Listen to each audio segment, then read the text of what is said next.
6. Oh, We've been getting confused with the episodes, haven't we? Yeah, the episode's been confusing me. I'm just going to say, welcome back to Googles and Games. Welcome back. Literally, so... God, I need to take my docs off.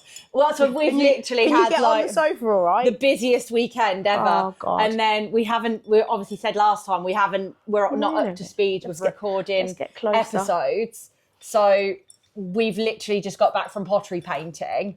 And well, I didn't go pottery painting. No, I've just been pottery painting. Western Fable, actually, it was really good fun.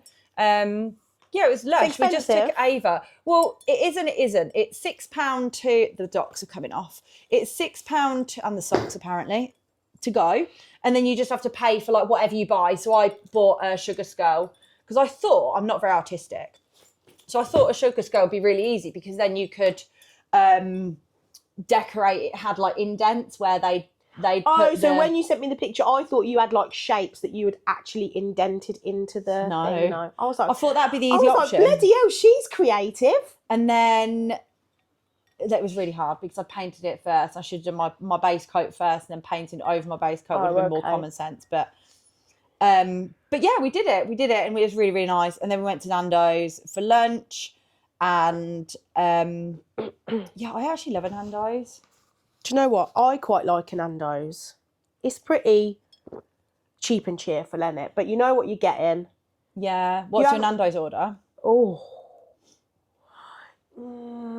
See, if I'm going to Nando's and I'm in my calorie deficit, I'd probably have like half a chicken, maybe salad, and maybe some rice. I think she's literally saying this because I'm sat right next to her. That's not what she'd order at all. No, it is.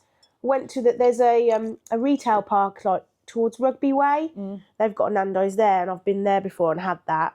But my actual go to if like I really don't care is like one of the pittas with the chicken thighs with the cheese in it. It's really nice. I would go. Literally, my order's the same regardless of where I am. Is it really? Yeah, half chicken Mediterranean salad. Because I love a salad, and like it's got olives, it's got pickles, it's got sun-dried tomatoes, feta. Yeah. So that is my order: half chicken salad. If I am wanting more, I'll go for pitta and hummus as well. Interesting. And halloumi on top of my salad. But yeah, and then oh god, Derek and Ava had a table disagreement. Oh no. Oh, he was just. He's going to listen to this. I'm going to get told off. I did say I was going to get told off on this episode. He was over hungry. He literally. Was he hangry? Fucking hangry. He was like, yeah, it was bad. But he doesn't realise this is his hunger. So he was literally raging, and he was like, the drink people haven't bought my drink over. The person bought something, and he was a bit rude about the person. He was like, oh, they've dropped that thing, the silly people. And then he was moaning about something else. Then he was moaning about something else. Then he was moaning about something else. And then she moaned at him for moaning.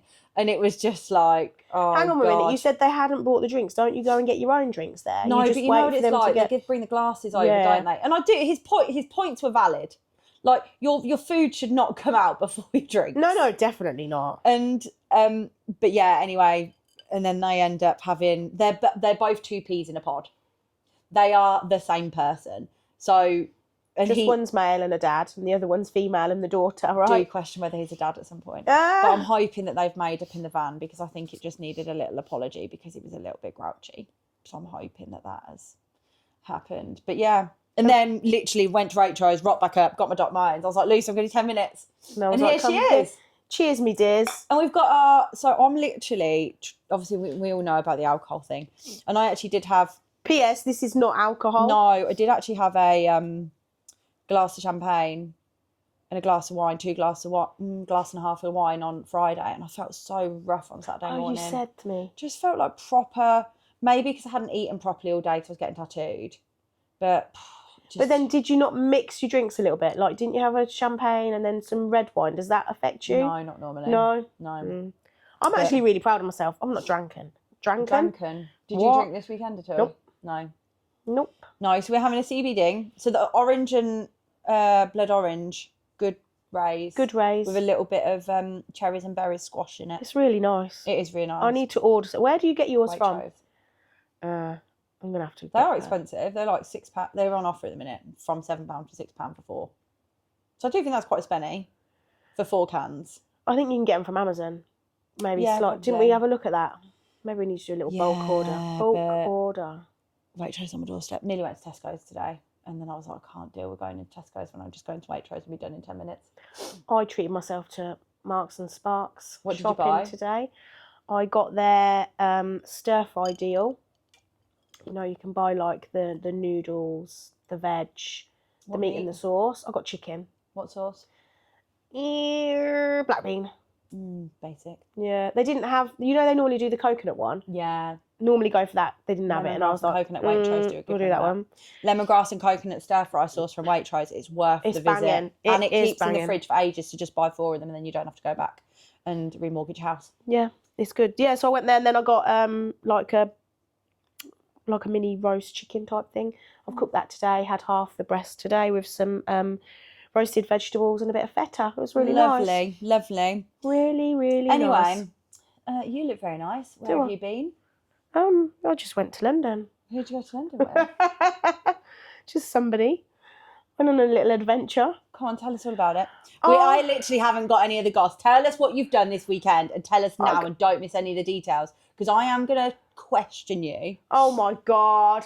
Everybody wants to know where you've been. You can't keep any secrets round here. I went to London on a date. So Derek's turned around and decided that Lucy's a babe.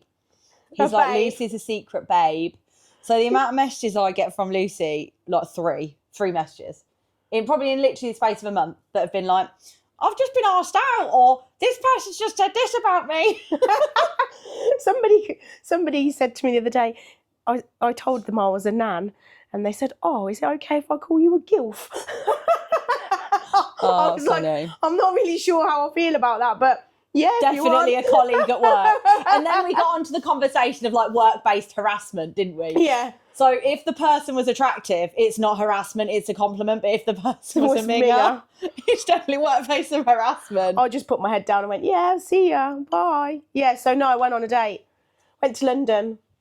It was quite interesting, actually. Can you actually tell the story of how you got to the date first, please? So as whoever's been listening to our pods probably knows that I'm here, there and everywhere with work at the moment, and I was travelling with work maybe 6 weeks ago in Belgium, and I had got lost. I got off at the wrong train station, and so I was looking up at the TV screen trying to figure out where the hell I needed to go, along with my app, trying to kind of juggle the two, and some guy came over and was like, oh, hello, are you okay? And I was like, no, I've got off at the wrong train station. And he was like, oh, you need to go to platform 2. And I said, well, no, that leaves in 1 minute. I don't have a ticket. I'm never going to get there in 1 minute. And he was like, oh, okay, go to platform 4 in 15 minutes. And I was like, oh, okay, great. I'll order my ticket and go to platform 4. So got my suitcase, started walking to platform 4, got on the escalator, and I felt this little tap on my shoulder. I was like, so I turned around and it's the guy. So I said to him, are you stalking me? And he's like laughing. And he said, no, I just thought I'd come and check you got on your train okay. And I was like, I think I'll be fine. And then he said, oh, do you fancy coming to sit and having a chat? And I was like, oh, this is awkward. Anyway, there was lots of people about on the platform. I felt safe. And we were just chatting about, how old are you? Are you married? Do you have children? What are you doing here? Where do you live? Blah, blah, blah. And then he said, can I have your telephone number? And I was like, oh, for fuck's sake, not really interested in giving anybody my number, just not in that frame of mind. So I felt a little bit vulnerable and a little bit pushed, but I thought, do you know what, I'm just going to do it because I needed to be pushed out of my comfort zone. So I did, got on the train, said goodbye, just like a friendly, see you, yeah, I'll message you, blah, blah, blah. Got on the train, didn't hear from him. Then the next day said, oh, did you get home safely, blah, blah, blah. And then we've just been chatting for 5 weeks, I guess. He actually lives in Belgium. He works in the airport. And so he said, oh, shall I come to London? So it's like, yeah, right then. So we just spent the day in London. We went on an open top bus. We went and had, you're going to kill me because I went and had a pizza in Prezzo. And then we went out for a lovely Moroccan meal in the evening. You. I know. Can I touch your leg? Yeah. Gently. Thanks. Yeah, no. It's very touching. Yeah, so we had a lovely day. Went to Trafalgar Square, did Big Ben, went along the Thames, just did all like stupid touristy things but it was really nice, and he was such a lovely guy, really nice sense of humour. I felt really comfortable, and my friends were like, oh, you shouldn't be going, like it could be dangerous, and I think if my friend was doing the same, I'd be saying to them like, be careful, blah blah blah, and I was, but felt totally comfortable, totally at ease. And I'm actually really proud of myself for pushing myself out my comfort zone. That. And yeah, had a lovely time. Sounds a bit cliche, but I kind of feel like a bit of a princess. Do you not like? He was so sweet. Don't know where it will go. You know, he lives in Belgium. I'm here, but actually, right now, it's probably okay. Like it's okay. Yeah, like, but do you need to? Do we need to speculate where something's going to go after one date? Not 100% not. But you know, and when you're like, yeah, I'm like, it's fine because I really love my life right now. So it's like, oh well, it's quite good that they don't live here because it means I haven't got to bring them into my life until I'm fully ready. Do you know what I mean? Yeah. I know I'm probably but overthinking. Dating is also like whatever you're doing when you're dating somebody, it should complement, shouldn't it? Like you should. Yeah, 100%. It should be something that complements your life rather than makes it more complicated. Yeah. But equally, like you can't help but think for the future. Yeah, I think it's like, what do you want for yourself in the future? And you do, as much as early dates, you do have to think, well, actually, what is the possibility? 100%, yeah. Or you don't, and that maybe suggests you're not going on a second date with him. No, I definitely know what I want. I definitely don't want to be. I find dating these days like just really weird. Like I find society so disposable. It is, and it's so saddening. Like especially with like dating sites, it's just people don't put the energy and effort into actually keeping a relationship nowadays. It's so easy to find someone else. I think that's so damaging to our society. I know I'm getting a little bit deep, but I really think that yeah, it's so disposable. It's not a great way. What's your experience of dating though? Not very good, really, to be honest. I don't think. Have you had a lot of dates or not? No, I don't think I have. No, I haven't. Really? Yeah, no, I haven't actually. Just in the last couple of months. Only been on 2 dates. But still, that's still like... Yeah. And you haven't had to go and find them. They found you. Yes. Yeah, I'm not actively... So you've not actively like looking. It was so funny. I was at a funeral this week's been... Lord. I know, this week's been absolutely manic. But I was at a funeral this week. Getting to Lucy the Babe at a funeral. No, but I was bumped into a guy that I used to go to school with. He's married, got kids, just like chatting. And he was like, oh, so what about you then, Luce? What's going on? Are you single? Are you married? Da, da, da. I was like, I'm on my healing journey. He was like, what the fuck does that mean? I was like, not really sure. Do you think you're still on your healing journey at the minute though? Nah. Nah. I don't think you are. I'm healed. I'm healed. You're not healed. I'm good. You're not healed. But I just think, has anybody ever fully healed? Nah, but I think like, you know, like the whole like healing journey thing, like you speak to some people on the fucking healing journey their whole fucking life. Yeah. No, but then actually, are you on a healing journey? Like, you're not, obviously, like, this is alluding to the fact that you may or may not have recently come out of a relationship. But like, of course, you're still going to be healing from that. Like, if you're with somebody for at least, what they say, it takes 50% of the time in a relationship to recover from the relationship. Yeah, so like if you were with someone for 4 years, you should take 2 years out. Should you take 2 years out, though? I don't know. No. But you still always have feelings for... No, you don't necessarily have feelings for your previous partners, but they will make you feel. 100%. Does that make sense? Like, yeah. And you're not going to declare that you're in love with them, but you might see somebody and you'll be like, oof. Oh, that was my gurgling tummy. It's really funny, though, because when you've been with... When you have had a relationship with someone that you didn't want to end, and then you are trying to get out there... It's quite funny because you actually notice traits of them in somebody else. And actually, sometimes as emotional as that might be, it's actually heartwarming because at the same time you're like, comfortable and somebody else can offer me something that somebody else previously, and now I truly know that's what I want in a person. So actually it's like a bit of a bittersweet. Do you know what I mean? Yeah, and I think like you putting yourself out there and going on dates, I think you 100% need to. Like many women and men who have come out of a relationship, like hermiting yourself away to a degree to heal from the relationship and take some time to figure out who you are beyond the person that you're with is absolute must. Yeah, 100%. Absolute must. And I am speaking from experience of years of jumping from relationship to relationship to relationship to relationship to relationship, then spending a year on my own. It was the best fucking year I did. Because I now know what I do and don't want from a relationship. And I literally went to Derek. I was like, these are my non-negotiables, and these are the things I need in a relationship. And I was like, what are yours? And I really like, if you ever speak to me about like dating, fucking love talking about dating. I love talking about relationships. When I was on my own, I spent so long researching like dating, love languages, compatibility, flags, what you should look for, why you should make sure that you should do this, your non-negotiables, why that's important. I did loads of work on that because I really wanted to understand it on a deeper level. So like when you talk about your non-negotiables and things like that, obviously everybody's going to be slightly different, right?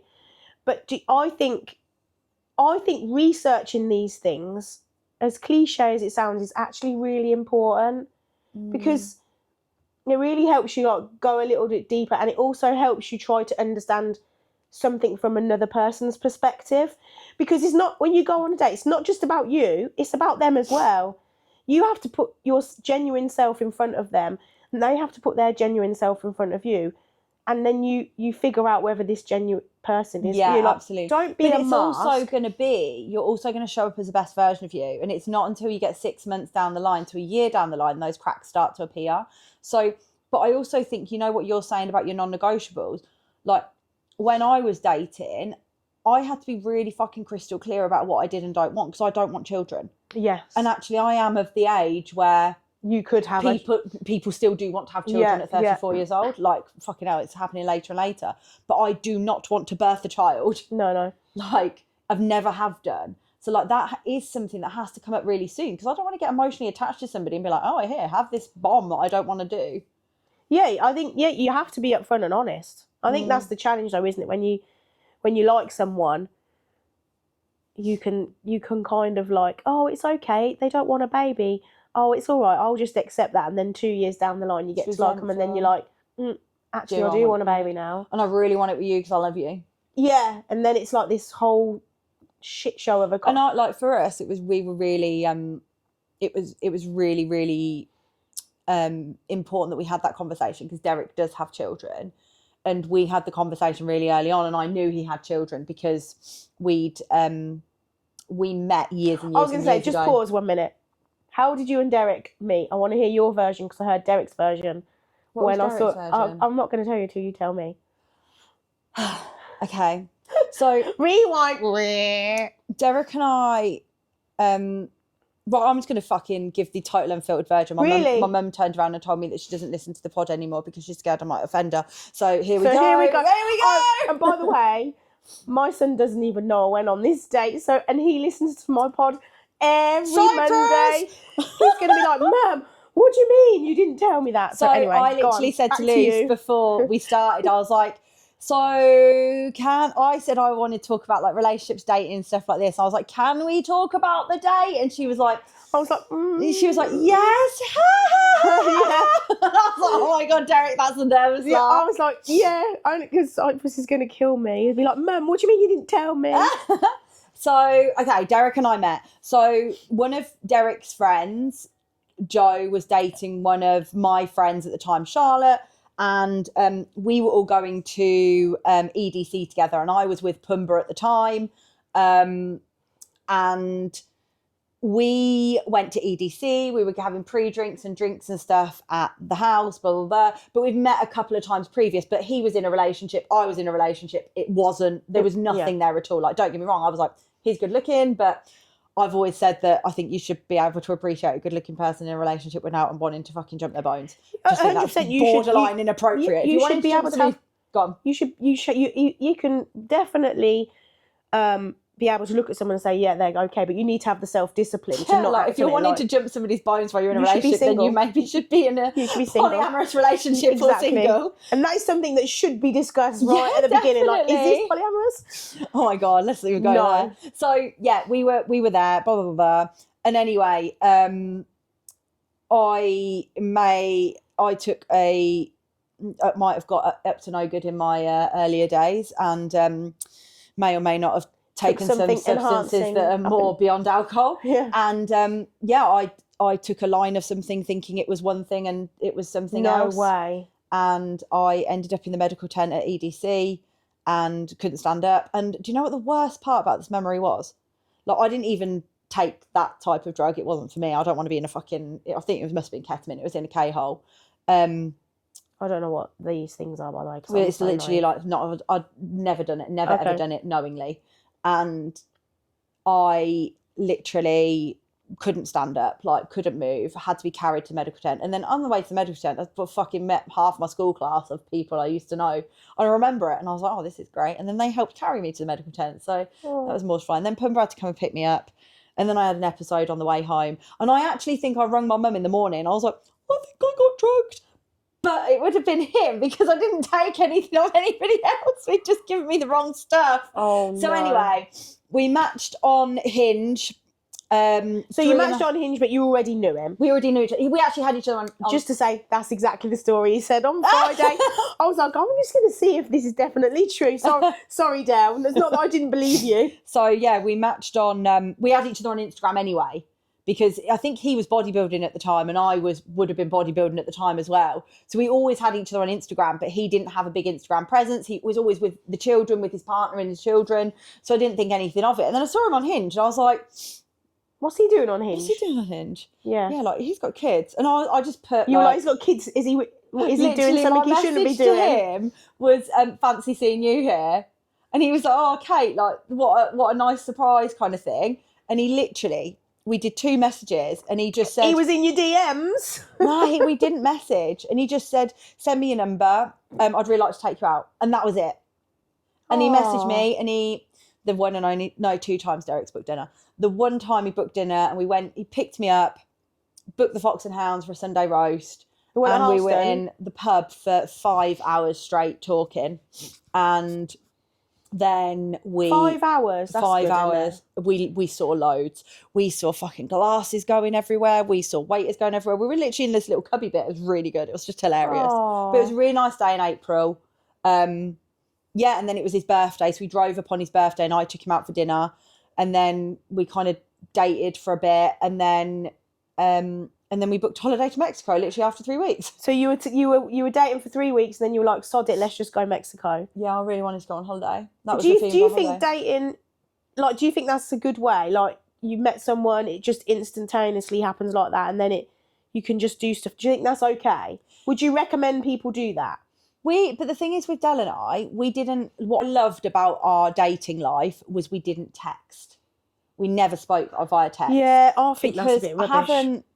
I haven't got time. I don't like things like that changing because it makes me think something's changed in the dynamic. Like, when you go through a really consistent texting phase and then as you get more comfortable with each other, it fizzles out. And I'm like, why is it fizzling? Because it does, doesn't it? Naturally it does, because you haven't got fucking shit to talk about. And we never had that. We just spoke on the phone in the evening, spoke on the phone in the morning.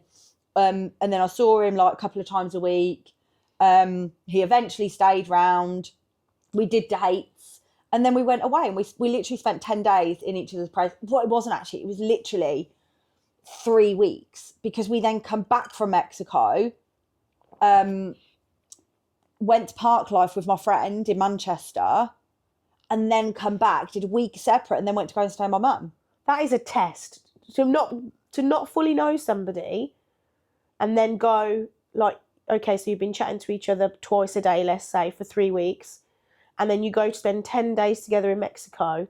You've got to learn each other's habits. We had one incident.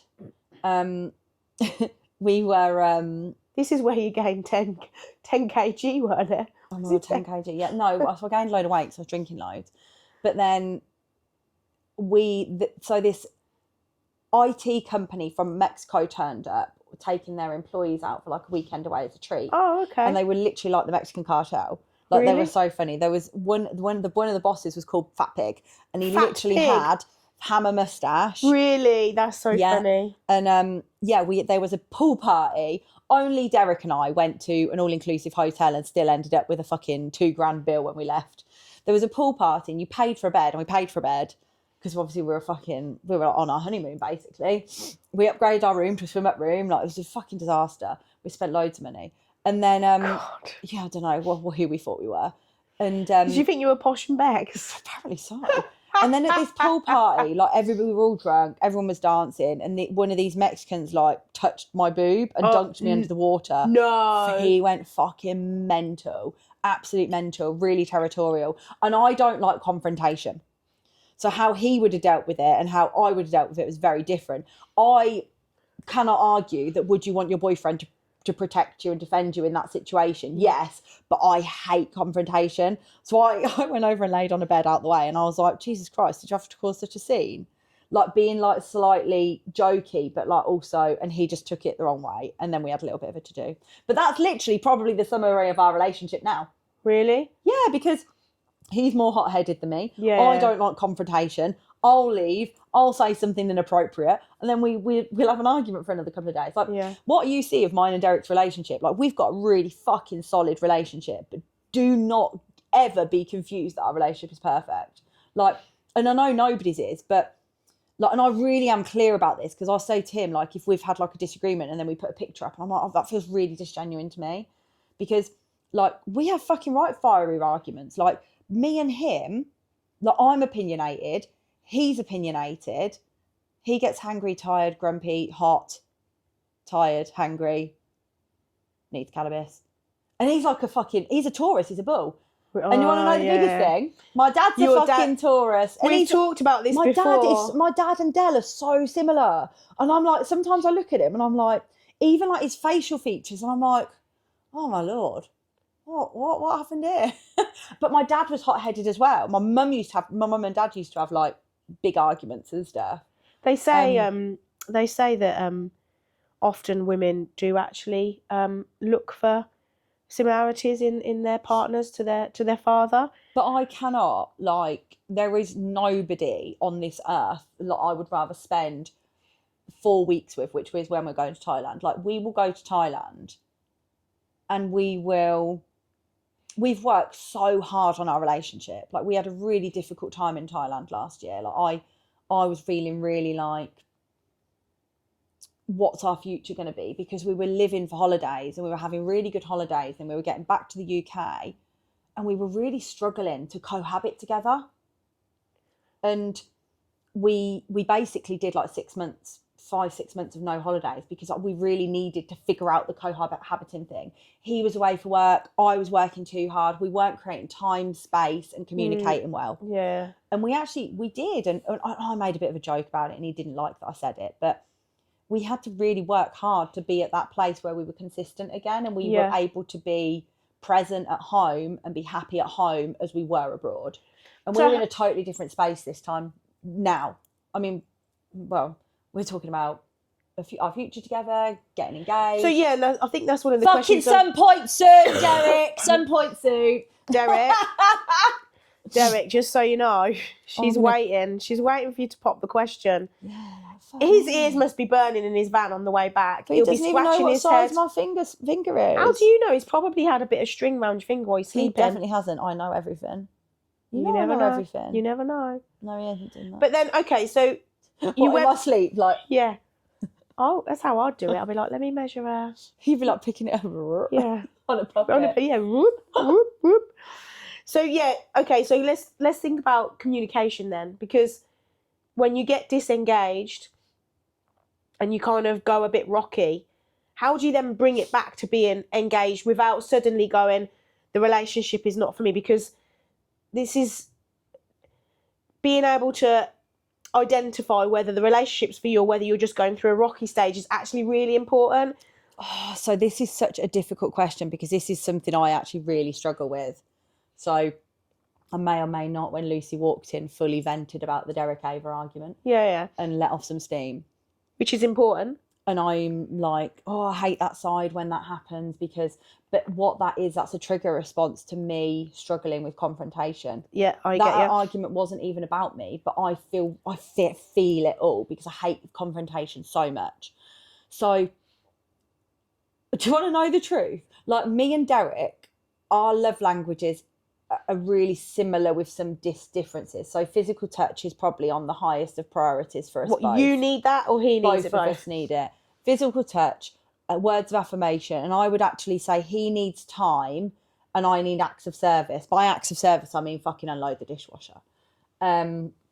So the number one thing that we need to do to be connected is making sure we're intimate together. Yeah. Like, so we've been making a bit of a joke recently. I'm like, we've become that fucking couple that has sex once a week. You need more. We need more because he's really struggling with his hip and his back at the minute. So he's not coming to bed with me and he doesn't need as much sleep as I do. Yeah. And then he gets up at 5, potters off down the garden. He goes to his grumpy man's shed. He's grumpy. No, we say he goes to see the fox. Oh, okay, yeah. There's a fox down the garden. So he goes and sees the fox. And then, then he'll go asleep on the sofa because the sofa's flat. So obviously like that, there's a big disconnect there. Being really honest, I'm not actually that comfortable instigating sex. So I like the safety of a bedroom because it's where I feel safe. Like I've got this huge fear of rejection, even though he would never reject me. He'd be like, all of that. But he doesn't want me to poke him in the belly button either, which is what my come on tactic. You and me have talked about this all the time. I'm like, you want to have sex? Yeah. So do you, at the photo shoot, I was like, I can't do sultry. Like, I have to stick my tongue out. I have to do something jokey. I can't do, oh, I'm sultry. Sorry. You're right. Yeah, I'm struggling. Yeah, do you want a glass of water? No, I'm all right. I can't do sultry. And you and I have both said, if we instigate that, it is like, tickle, tickle, tickle. Tickle, tickle, tickle. Literally. Come on, tickle, you know you want it. Tickle, tickle, tickle. And then I'll be like, he likes it, he likes it. And they're probably like, what are you doing? He hates it. He just wished he had porn star Kate. Like, he literally wished he had porn star Kate. So I'm doing a beach shoot in Thailand. Is this where you're going to do... researching poses to try and look a little bit sexy because I'm just not sexy. Like, you are very sexy, No, Kate. but what you see is this is it. Yeah. Like, but, oh my God, it was so funny. So, yeah, so number one, we need to be intimate together. We have to create time together. The next thing that we need to do is creating time and space. And what I mean by that is it could literally just be a Friday night in the kitchen where we don't leave the kitchen table. We just put some music on and we just converse. And my phone is somewhere else, his phone is somewhere else, and we're not picking our phones up. I think phones is a huge one, because especially for my business. Yeah. And it's been really difficult recently because sometimes I don't get my messages replied to within the time scale. So I have to reply to them at 8:00 at night because I should have done them earlier, but I was on calls for 3 hours. Yeah. So I'm kind of like bound by my phone. But I always say to him, I've got these messages to reply to. Do you mind if I reply? Yeah. So I'm really open with my communication. The next thing for us is, like I said, time. And that could just be going out for a dog walk. Yeah. It could just be doing this, or go like we really struggle if I'm dieting because we spend a lot of time together via dinner. Yeah. Like, we'll go out for dinner and we'll be opposite each other.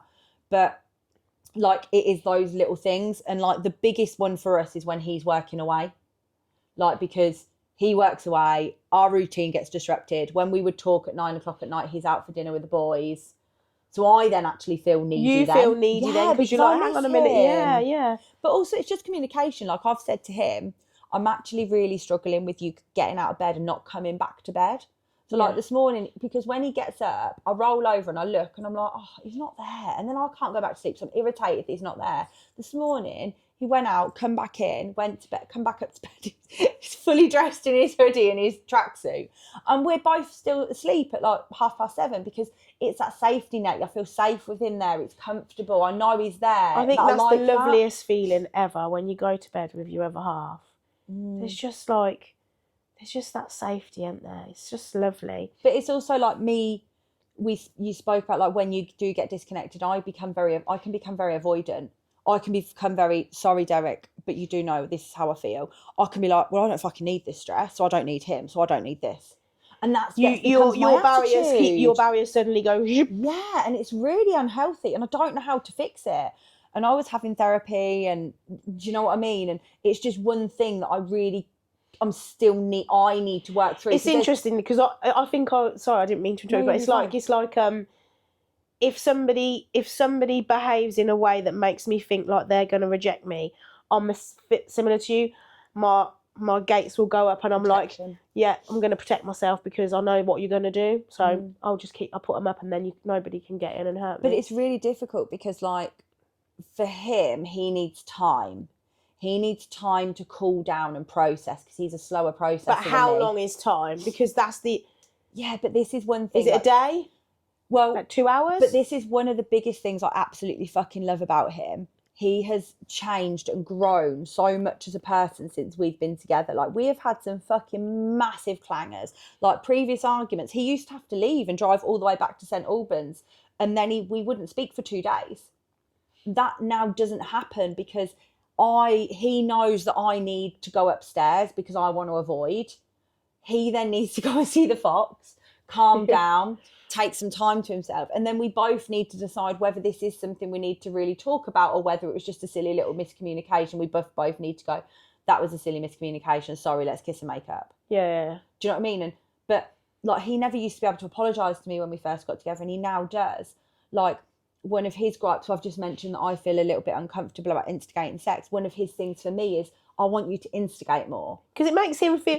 Not being funny for a man, like, for their woman to, like, instigate and want, it must make them feel, like, so wanted. Like, I'm literally reading a smutty book at the minute. I've just finished it, and it was all about, like, the girl.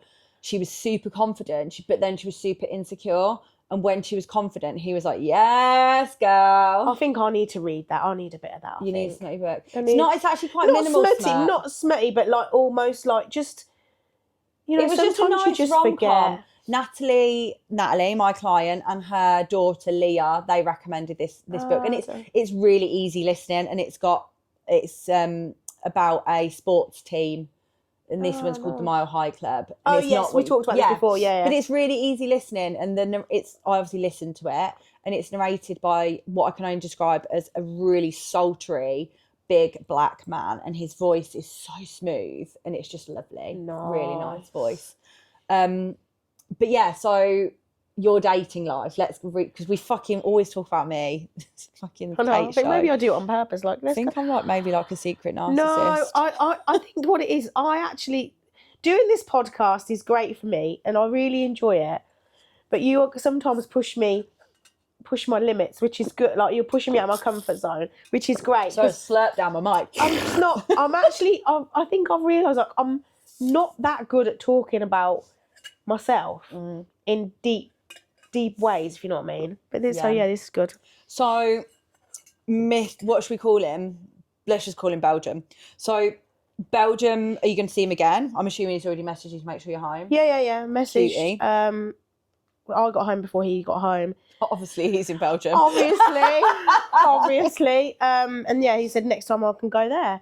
We haven't set a date, but he says he'll let me know. So, well, I'm going to go and see my friend in Amsterdam soon, so maybe we'll we go can together. Separate. We'll go get on the train together and Oh, it's exciting. But I've got so much on. Like, I'm away with work. I've got to go to interestingly, I've got to go to Amsterdam next weekend with work, and then we're going to. And then literally, I fly home on the Monday night, and then I fly to Thailand a Tuesday night.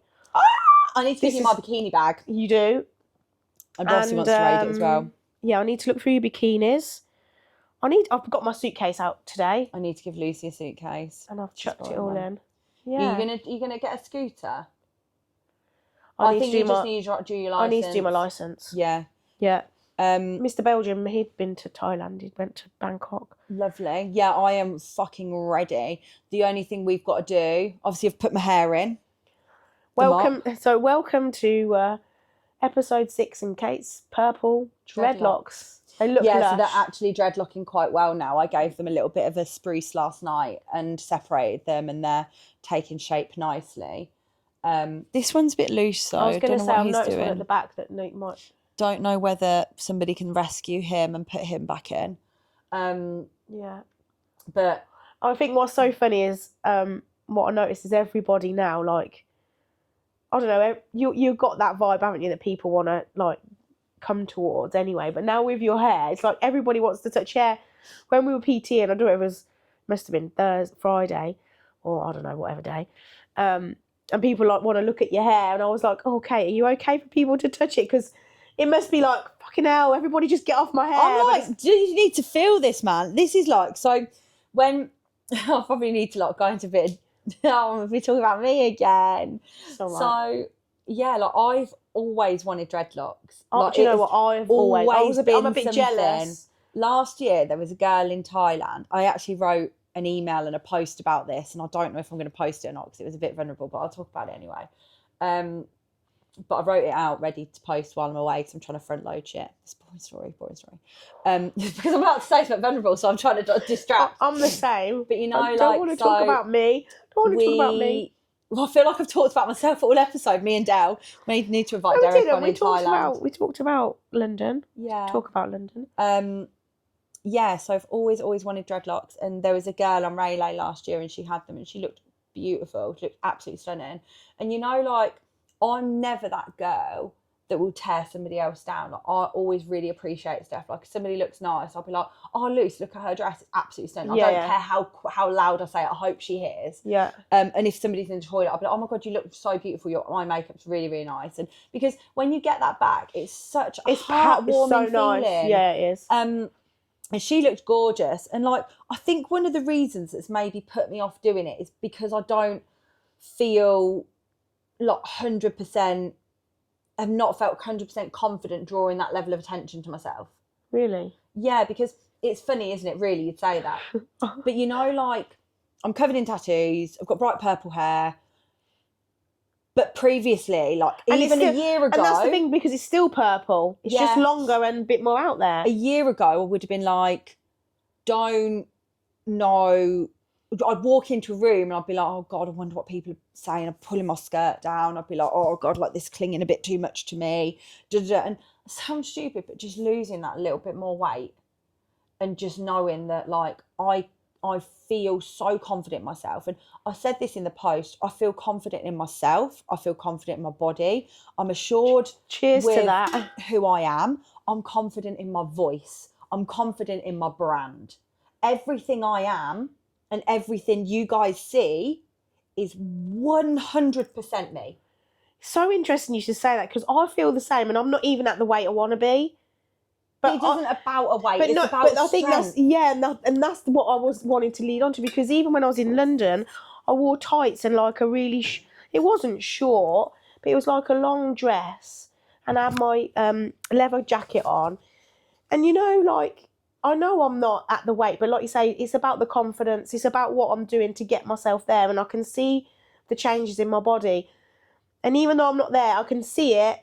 And I'm so confident and I'm so proud of myself. And I'm like, I'm going to get where I want to. Yeah, I'm going to get where I want to be. And I think this fucking barnet, this absolute bee's nest on my head, like, I go out and I know people are looking at me and I'm not thinking, oh my God, I wonder what they're thinking. Like, I'm just me. Like, and initially I had it and I was like, oh my God, it's so long. But I've never had hair extensions. I've never had long hair. So it was an adjustment. And I love that it's purple because I have purple hair. And I could not be any more me. No, I think that's really important. And you and I joked earlier in the week, because on your way back from Thailand, you're going to Dubai. Oh, God. And that's the only time I worry. Yeah, and you'll be going to some seriously posh restaurants. And old Kate walks in with bright purple dreadlocked hair. I mean, I'm sure you will be probably feeling a little bit self-conscious then, but at the same time, it's like... But only because the cultural difference. So that is important. Like, you do have to respect different cultures. That's what it is for me. Yeah, you do. And you could probably wear, like, some kind of headscarf if you really wanted to. If when I go to Dubai, I'll dress differently this time, so I probably won't have as much flesh out. I'll probably wear, like... hippie like, you know, those black hippie pants from Zara I bought and wore in Leeds. I'll probably wear them out one night with a nice top. Yeah. So I will be conscious that actually I know the types of places we will be going, I'll be less likely to offend, but I'm also aware that, like, I want to be respectful. Yeah, and I'm in their country. Yeah, I agree. I am a big advocate for, when you are visiting other countries, you should be respectful of their culture, their religion, their beliefs. But you know, like the thing you go to bed in. My hat's on, my condom. It's like a giant condom. But you could actually get like a big wrap and put it round your head. Yeah. And that's really, when I see women with that, it's really tasteful. Yeah. It's really pretty. I actually think though, like there's a difference with it actually being up on my head. It looks a lot different. If I take it down now, like there's so much of it. When you Hang put on, it down, do you wanna- you look like a pea head, is what you said to me. I was like, no, Shall you I don't. show you all my pea head? Oh God, here she goes. She's never going to get it back up. So I actually tied it up in different knots today. So when I do it really, it's in a knot behind me as well. Do you know what? It's really funny because now I'm seeing it after like day 4. Yeah, you are. I look like a pea head. It's calmed down. Yeah, it's calmed down loads. Yeah, like it's proper matting. There's dreads. But yeah, it is an absolute beast. Is it itchy now? No, not at all. It was a little bit of an itch last night, but I've just got this I'm not going to be able to get it how it was before, but I've just got this olive oil stuff that you put on your scalp that's actually designed for And braids. am I allowed to do it when we're on holiday? Yeah, so I need people So to do it. Cyprus's It's dad, so heavy. When I was with Cyprus's dad, when he was younger, he had dreadlocks, and I always used to think this plait one it. needs to be re-put in. Let's have a look. Yeah, so you've got, I don't know. So you know the spirit lock was attached to that one, so it's pulled it out a bit. I think it just needs to be redone. What we need is a hook. Did she do it with a hook? No, all? she's got bands, but I bought some bands just in case we needed But to reband you can it in. hook that in. Okay. Cyprus has got a hook at home, I think. So, but yeah. But then if I look after them, I can have them re-put in. I probably will. You know what's funny? It's actually this lilac hair that is a rule unto its own. But I love it. I absolutely love it. It's actually not too bad to sleep in. I'm not bothered about the washing my hair thing. I do get a little bit of eczema, so I just need to make sure my scalp is hydrated. But I can do that with like the oils, and I've got rosemary oil, and I've also got tea tree oil, so I can put those on it as well. Would you go purple again, or would you do a different colour? Don't know. No? I think I would go purple. Like I can't see. I actually look back at photos of me with natural colour hair and think I look a bit bland. So I probably wouldn't do any different. But yeah, I can't wait for Thailand. I had Botox yesterday, so that's all fucking setting my forehead up. You don't even need it. Yeah, but I'm only had it now because it was wearing off. And I've got this different type of Botox that's stronger. Fuck me, it hurts. Really? It's literally like excruciating. You know when you have like an injection, it fizzes and painful. Yeah. It's like that. And she's like, and I'm like this. Really? Would you have your lips done? Nah, I'm not bothered about that. I think they're diabolical. Sorry for anybody who's got their lips done. It's opinion. I mean, it's obviously everybody, but I've got the most thinnest lips ever. Yeah, like I have as well. I've got zero thin lips. lippage. And I was tempted. I was like, oh, maybe I would, but no. Charlotte Tilbury does this new bursting, boosty, blow up lip stuff, and it makes your lips tingle. I really like it, so I bought 2. Oh, That's just so me though. I'll buy it in every colour if I like it. I bought a Benefits one, I think, and that's got like a tingling. I think it's got collagen in it. But yeah. Anyway, we should wrap up before we end up. We should, I actually really enjoyed this episode because we didn't speak about anything before, and we normally speak every day. We normally like, what are we going to talk about this week? And then when she called me and was like, well, we're going to talk about you and your date, and I was like, and then we talked about me and Derek. No, but I think it's good to have my version and your version. We are a duo. Yay! We're gonna have one more episode in the UK, and then we're gonna film a couple of episodes, probably with a couple of our clients, because we've got some really, really fucking interesting clients. All of our clients are interesting, but in particular, there's a few that I'd absolutely love to bring on because I think they really align with the pod, us. So we're going to go to Thailand, do a couple of episodes, have a couple of speakers within the... Get them. And Cyprus said he'd quite like to come on as well. He was like, Mum, I'd quite like to come on your podcast. So I'll have a word with Kate. I'll have a word with Kate. He loves it. It's not me. He can come on. We'll get Derek on while we're abroad. Maybe we should do a Derek and a Cyprus together. I think we need to do Mr. Belgium and Derek. Yeah, maybe. Maybe you might have to wait 3 years for that. Right, we're waffling. Don't forget to save and subscribe. Please share us and follow us on all of the socials. I think it's like Giggles and Gains or Casey Giggles and Gains, depending on which one you go for. But YouTube, Spotify. I hope you enjoyed this episode. We loved having a good chat. We literally on Sunday afternoon chat about CBD. Yeah, we loved it. See you later, guys. Bye. See you next time. Ciao.